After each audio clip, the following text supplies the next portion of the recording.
Hey everybody, Pastor Mike here. We're going into a new series on Mark and God's radical love. So we're starting at chapter 1 today, so let's dig in.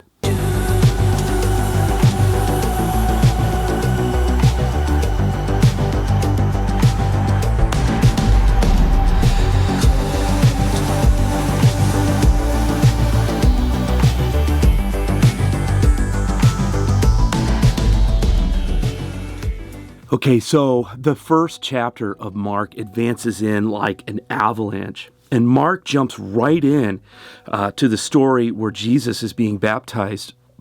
And that's where his early preaching starts. His discipleship or his disciple recruitment started then. There was a big exorcism that had happened that was nationally known and a marathon of healing ministry. So Jesus preached, he traveled, and he healed hundreds of people within the first few dozen verses of Mark. So Jesus was the all-powerful Son of God, and we already talked about that in our last series about who Jesus was and is. And even though he worked miracles and calmed storms, he also got a little tired and maybe sometimes overstimulated. He was exhausted after an intense work week, so Jesus took some time for prayer and solitude. And it says, very early in the morning, while it was still dark, Jesus got up, left the house, and went off to a solitary place where he prayed. And that's Mark chapter 1, verse 35.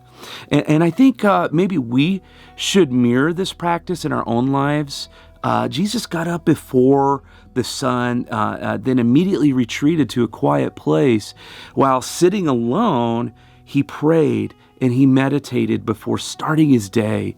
And he spoke to God before he spoke to anyone else, before he checked any emails, before anything like that, So how does this compare to your life? Our culture is obsessed with like being busy.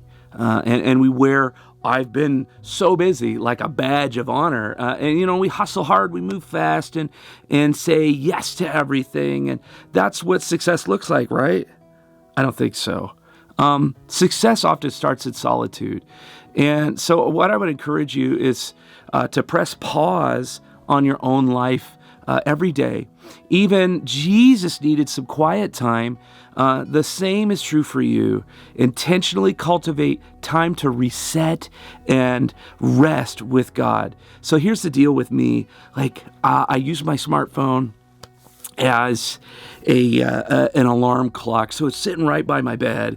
And every morning, or if I wake up in the middle of the night, I'm going to check it. I'm going to look at messages and what's going on. I may even get on Facebook or whatever. And I'm starting my day with someone else's thoughts.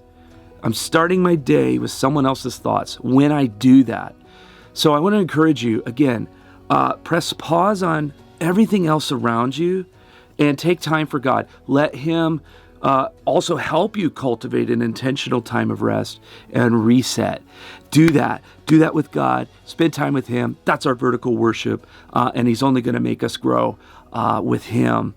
So, hey, that's all I've got for today. Hopefully I'll see you sometime at church or whatever. Until then, hey, guys, keep pushing.